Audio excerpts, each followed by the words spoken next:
Hi there, my name is Hilary. I had a crush, and I thought he was perfect. So cool, handsome, brutal, popular, but not sociable. Not every girl could have a conversation with him. Not every girl, but I did. Then I regretted getting involved with him, and I'll tell you how it turned out. That year, I was helping my aunt at her private pediatric dental clinic as an assistant. Well, okay, to bring her coffee, buy something, or to run to the store and so on. So what? For me, it was money, and my aunt needed the help. Sometimes I would entertain the kids in the hall so they wouldn't cry, put on my favorite stupid hat with feathers and pretend I was a fairy. For this concert, mothers would bring me pies, some snacks, or teas. It was magical. And then one day, this really cute guy came over. He was there with his niece, Zoe. The girl's a tearjerker. She was so charming and flighty, but you couldn't please her at all. The guy, on the other hand, I had a huge crush on. It was only after about 10 minutes that I remembered I'd seen him for the first time at our school. He was new there, but then he disappeared for a while. No one in town had seen him since. I remember all the girls were all over him, drooling and swooning. I had my eye on him too, but not for long, because, like I said, he left. He didn't really talk to anyone or get to know anyone beforehand. And the elite girls were indifferent. They quickly started a rumor in his absence that he flies off on the boys, but I didn't believe it. I just did not believe it, that's all. He was still my crush, and then we met. I stared at him for a long time, and he noticed. Then his niece came up to me and was like, "What do you like?" And I was like, "What?" And she was all over the hospital. "Do you like him? That's how you stare at my uncle." I swallowed my tongue, found no words of justification, found nothing to say at all, and stood silent. Then he came up to me. "First of all, I'm not her uncle, I'm her cousin. Get out of here, Zoe. Get on the iPad." "Finally." "Sorry for my cousin. She's got a big mouth and she's a spoiled brat." "Oh no, that's okay." "Do you work here?" "Yeah, I'm helping my aunt out." "Good for you. I seem to remember your name is Hilary?" And that's when my head went boom. It exploded. I started breathing more harshly, and the phrase, "He remembers my name, doesn't he? He remembers it," was spinning in my head. All the while I kept staring at him, smiling and silent. Just then, Zoe's voice rang out. "I told you she's into you." And that's when I started to get annoyed with her behavior and turned to her. "You're next in line, young lady. I don't usually do this, but especially for you, I will ask my aunt to get bigger tongs to pull out your teeth. And if you're rude, we'll pull a few more." "What?" "You heard me all right. This is a hospital, not a school. You'll be picking weaves at your desk." "Okay." Wow, that's pretty smart. I can't ever shut her up. My name is Richard, by the way. "I know, yeah. I remember you." "Nice to see you again, Hilary." Then my aunt called me for help, and we invited Zoe into the room. She was shaking with fear, but my aunt calmed her down and told her everything would be fine. There was no need to cry. After the procedure, the mean girl came out in high spirits. She said that the doctor was good. She did everything without causing any pain. I walked Richard and Zoe out, and we arranged to contact each other. Richard joined me that night, and that's how we hung out for the rest of the vacation. I couldn't believe that my crush had added me himself and was texting me and liking me. And then school started, and we started crossing paths in the hallways.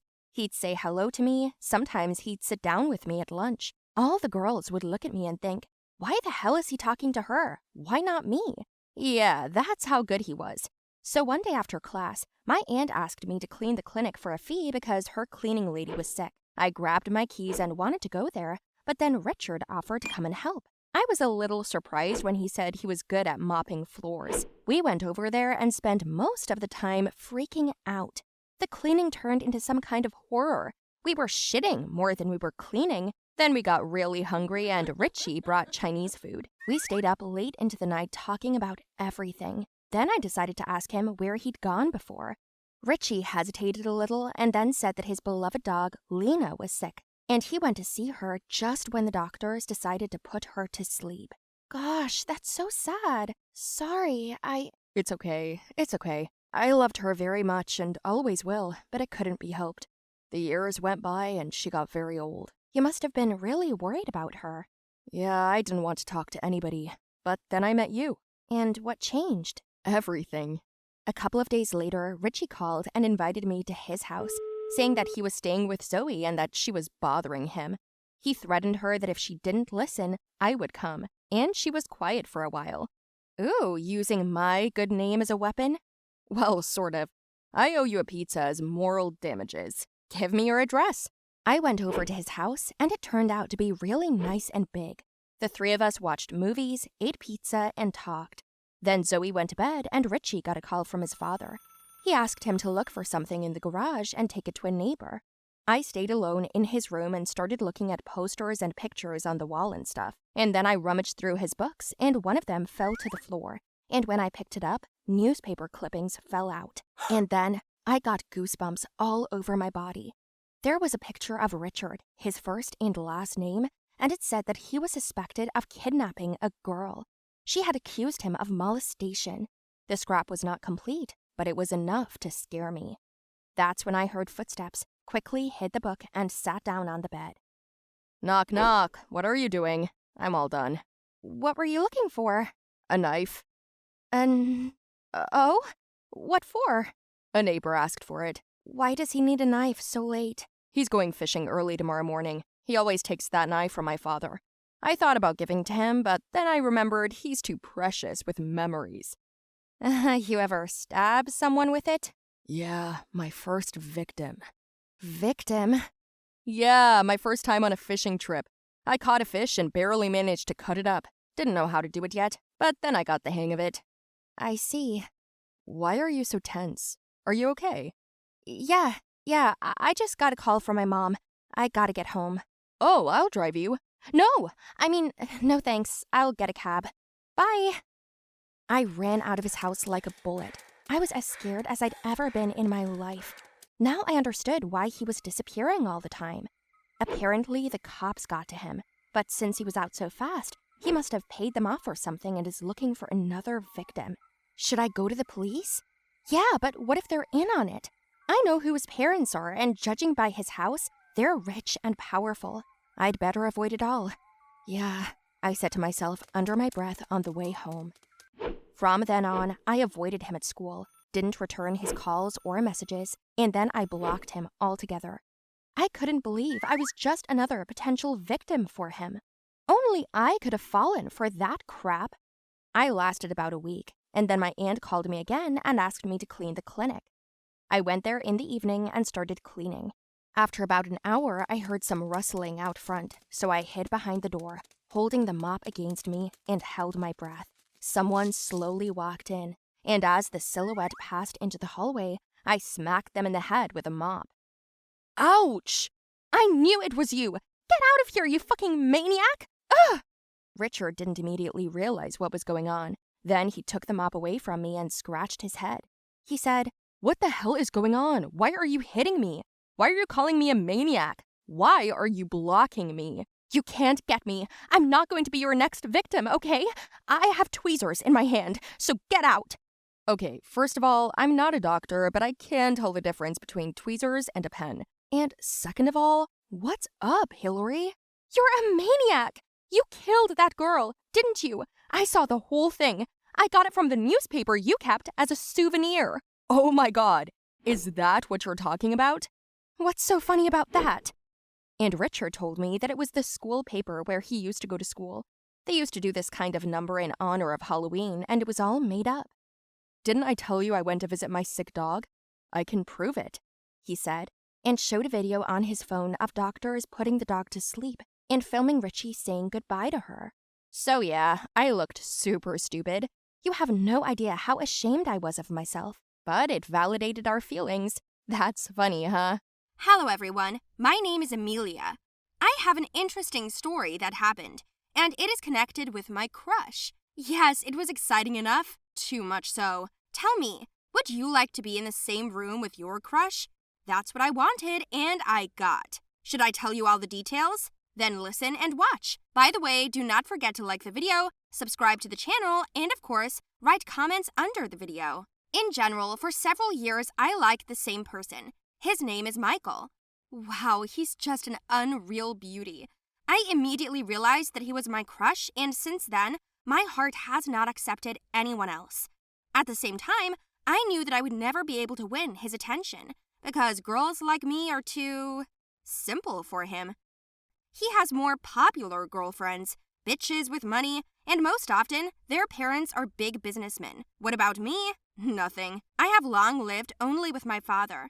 He has been divorced from my mother for many years, so I stayed with him. Or rather, my mother left me with him herself. As she said, she needed to settle her personal life, so I became a ballast. With my father, life has always been measured. There are no risks or hints of adventure. Dad just loves to keep everything under control and never rummaged in women's fashion. So if you've ever seen a girl with short hair, no manicure, in a men's t-shirt and jeans with sneakers, it's probably me, or someone with a very similar fate as me. In short, there weren't many girls who liked to hang out with me either, but I did have one friend, a friend for ages. His name is Simon.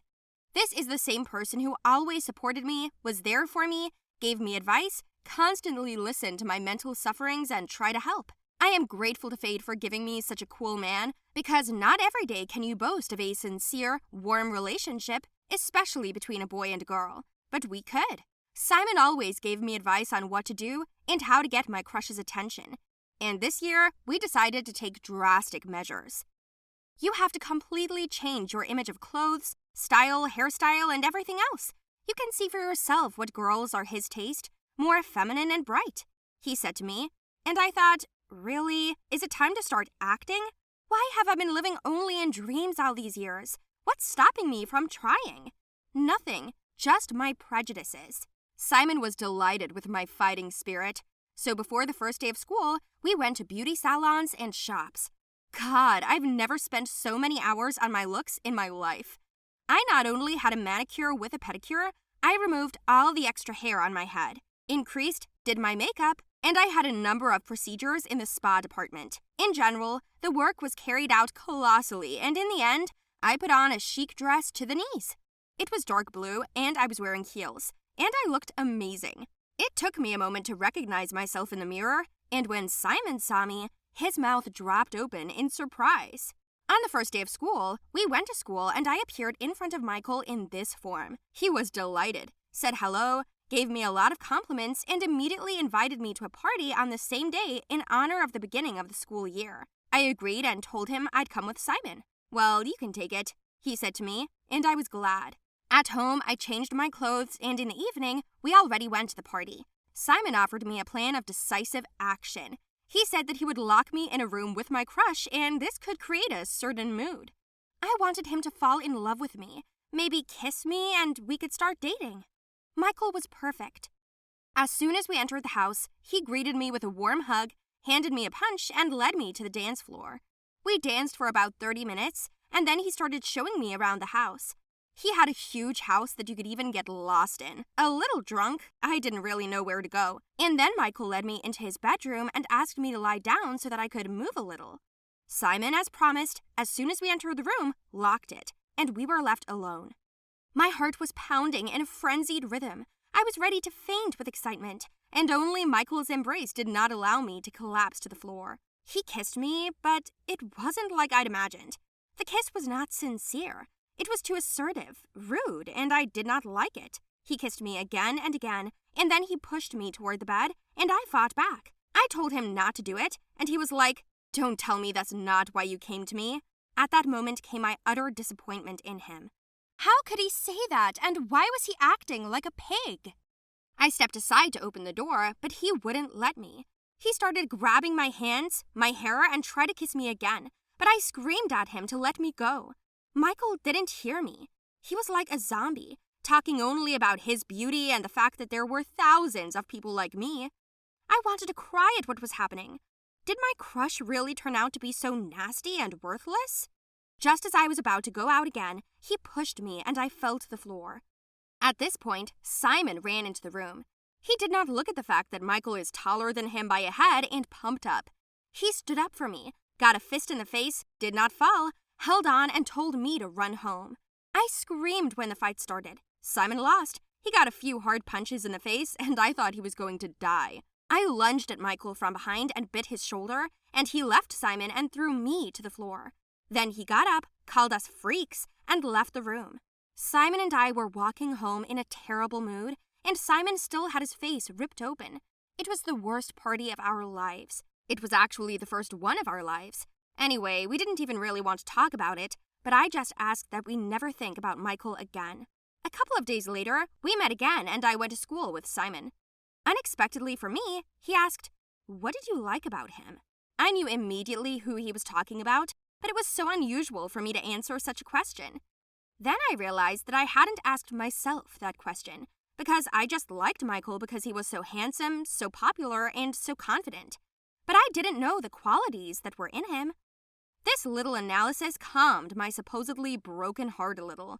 Yes, you're right. I didn't quite break it, but still, I felt so bad from the disappointment. When we got to the school, Michael was standing there with his boys. He was angry with me for rejecting him and decided to confront me. "Did you change into a kid again? What? Did they force you to return the stolen things?" he asked sarcastically. I threw a look at him and walked past him. Then Simon stopped. "Oh no, Simon, come on," I said, not wanting him to get another slap in the face because of me. But Simon went up to Michael and said that he would never meet a girl like me in his life, that there is no girl more intelligent, feminine, and gentle than me, that being near me is already happiness, and all because I have a beautiful soul, a kind heart, and I'm just wonderful. "You're just not worthy of her. No one is worthy of her at all. And only jerks like you, Michael, can just take brute force to demand a return kiss or hug. But you don't deserve it," he said. At this point, Michael and his boys started laughing wildly at Simon, calling us a couple of freaks in love and shouting at us to invite them to the wedding. But I didn't care because in my head, I replayed the words of my best friend who has been with me for so many years, never failed, and was always kind, and God, why hadn't I thought of this before? I suddenly realized that a real person with the best intentions has been around me all these years. We went into the classroom and I sat down next to Simon, and when the teacher came in, I took his hand under the table. He smiled. So, sometimes true happiness is much closer than we can imagine.